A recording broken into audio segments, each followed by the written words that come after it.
The state funeral for Her Majesty Queen Elizabeth II concluded at Windsor Castle on Monday afternoon after beginning the day in London and completing several church services and royal parades along the way.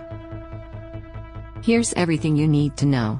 Live updates: Queen Elizabeth and Prince Philip laid to rest together. Following a private ceremony, the royal family's website was updated to confirm the Queen was buried together with the Duke of Edinburgh at the King George VI Memorial Chapel.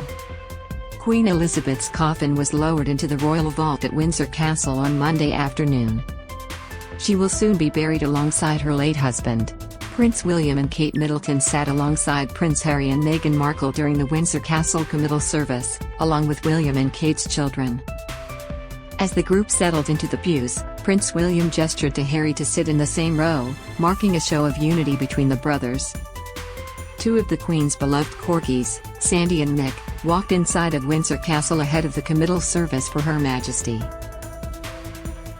The Queen's foal pony, Emma, and the Queen's head groom, Terry Pendry, also received a special nod during the Windsor Castle procession. Meghan Markle and Prince Harry returned to the site of their 2018 royal wedding for the committal service at St. George's Chapel.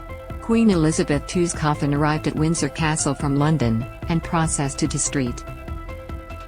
George's Chapel for the committal service. The coffin left London for the last time early Monday afternoon, beginning its final journey to Windsor Castle. Prior to leaving, the coffin received a royal salute at Wellington Arch in Hyde Park after processing there from Westminster Abbey. Prince George and Princess Charlotte joined their mother and Camilla, the Queen Consort, in a car behind the procession from Westminster Abbey to Wellington Arch.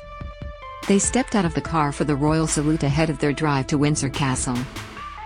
Princess Charlotte paid tribute to her great-grandmother at the funeral with a small diamond brooch in the shape of a horseshoe. The service also marked the first time the little royal wore a hat to a large ceremony. The princess also appeared upset as she wiped her eyes outside of the church. King Charles III became visibly emotional as the church sang the Commonwealth's national anthem, God Save the King. The newly appointed king began to tear up during the final stretch of his late mother's funeral service. President Joe Biden and First Lady Jill Biden joined other world leaders at the funeral service. On Sunday, Joe and Jill signed the official condolence book for the Queen. The internet fawned over one particular choir boy, dubbed by some as the MVP of the funeral. The boy was praised for his earnest emotion, and Twitter just couldn't get enough. Meghan Markle got emotional during the funeral, appearing to wipe tears from her eyes during the service. In one photo, Sophie, the Countess of Wessex, who is the wife of the Queen's youngest son, Prince Edward, looked to be about to comfort Meghan. Kate Middleton honored the Queen at Westminster Abbey in an all-black coat dress with a matching topper and a necklace that once belonged to the late Queen. The piece was also worn by her late mother-in-law, Princess Diana. Prince Harry and Meghan Markle reunited with Prince William and Kate Middleton as they made their way to their seats for the service. William and Kate's children, Prince George and Princess Charlotte, walked beside their parents. Sandra Oh was among those paying their respects during the funeral service. The actress, who is a member of the Order of Canada, attended the event with Canadian Prime Minister Justin Trudeau and the Canadian delegation. The note on top of the Queen's coffin was written by King Charles III and says, "In loving and devoted memory, Charles R." The R stands for Rex, which is Latin for king. The wreath contained foliage of rosemary, English oak, myrtle, cut from a myrtle plant that was in the Queen's wedding bouquet, and flowers, in shades of gold, pink and deep burgundy, with touches of white, cut from the gardens of royal residences. The selections were chosen at King Charles Ives' request, a royal source tells ET. See the full order of service for the state funeral here. The Archbishop of Canterbury Justin Welby and Prime Minister Liz Truss both addressed the congregations. Prince Harry arrived on Monday wearing his mourning suit and military medals. He was not permitted to wear his full uniform to the state funeral. See the famous figures, royals and world leaders who turned out to pay their respects and honor the legacy of the late monarch. Prince George and Princess Charlotte walked behind Queen Elizabeth's coffin during its procession to Westminster Abbey. Their youngest brother, Prince Louis, appeared to be absent. Meghan Markle arrived at the funeral solo as her husband, Prince Harry, participated in the procession behind the Queen's coffin from Westminster Hall to Westminster Abbey. Her outfit included a touching tribute to the Queen. A police officer collapsed ahead of the funeral, fainting in Parliament Square. According to the New York Post, the man had to be carried away on a stretcher. Here's everything you need to know about how, what, and where to watch Elizabeth's final memorial services. When is Queen Elizabeth II's funeral? The funeral is set to begin at 11 a.m. local time, 6 a.m. ET/3 a.m. PT, but Monday's events will start at 6:30 a.m., when the doors of Westminster Hall are set to close in preparation for the coffin's procession. Why is it a state funeral? The state funeral is a service reserved only for monarchs or extremely important British figures, meaning it is the grandest and most honourable service the palace has to offer. The Queen's will be the first state funeral in the United Kingdom since the death of Winston Churchill in 1965. What will happen at the state funeral? Heads of state and foreign royals will begin the day at the Royal Hospital Chelsea and travel together to Westminster Abbey, where the funeral is set to take place. The Abbey will open to invited guests at 8 a.m. Around 10:45 a.m., the Queen's coffin will be borne in procession on the state gun carriage of the Royal Navy, moving from Westminster Hall across the street to Westminster Abbey. The journey should take less than 10 minutes, and will be led by roughly 200 musicians. The coffin will be followed by King Charles III and members of the royal family. At 11 a.m., the Dean of Westminster will begin the funeral service, with readings by Prime Minister Liz Truss and Secretary-General of the Commonwealth, Patricia Scotland. The Archbishop of Canterbury, the Most Reverend Justin Welby, will give the sermon.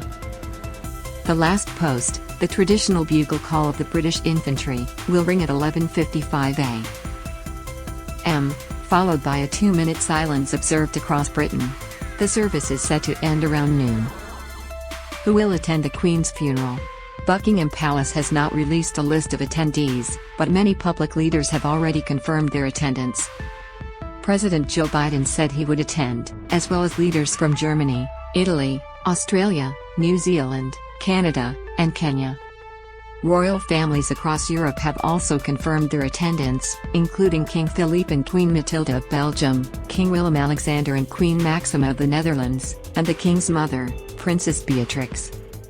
On Friday, the Prime Minister of Canada, Justin Trudeau, also confirmed that actress Sandra Oh would attend as part of the Canadian delegation with him. Westminster Abbey seats about 2,000 guests. The palace also said in a statement that 200 people from the Queen's Honours List this year would be invited, along with those who made extraordinary contributions to Britain's response to COVID-19. What happens after the Queen's funeral service? When the service is done, the coffin will process to Wellington Arch in Hyde Park, arriving around 1 p.m. It will then be transferred to the state hearse to travel to Windsor Castle. As the hearse leaves, the parade will give a royal salute and the national anthem will be played, the palace's statement reads. King Charles III and the rest of the royal family will depart for Windsor with the hearse. What will happen when the coffin arrives at Windsor Castle? The coffin will arrive at Windsor Castle around 4 p.m. King Charles and Camilla, Queen Consort, will lead the royal family in their procession to St. George's Chapel in the castle. Around 800 guests, made up of the Queen's personal staff and those who worked on her estates, will then attend the committal service in St. George's Chapel. What is the committal service at St. George's Chapel? The Dean of Windsor, David Connor, will conduct the service along with prayers from the Minister of Crathie Kirk, Chaplain of Windsor Great Park and Rector of Sandringham. The Queen's personal piper will also play a lament in her honour.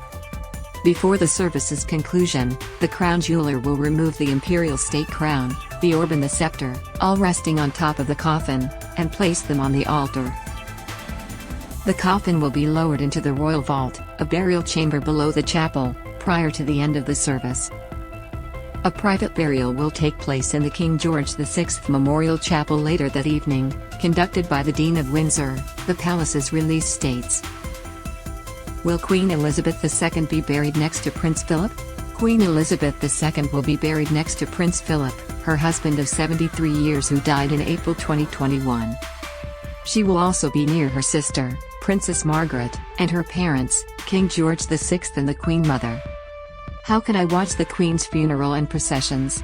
The Queen's service will be the first time cameras are allowed to stream the funeral of a British sovereign. In 1952, the palace allowed the public to watch King George V's funeral procession, but not the service itself. The BBC will stream the procession from Westminster Hall, the funeral and the committal service on TV and online.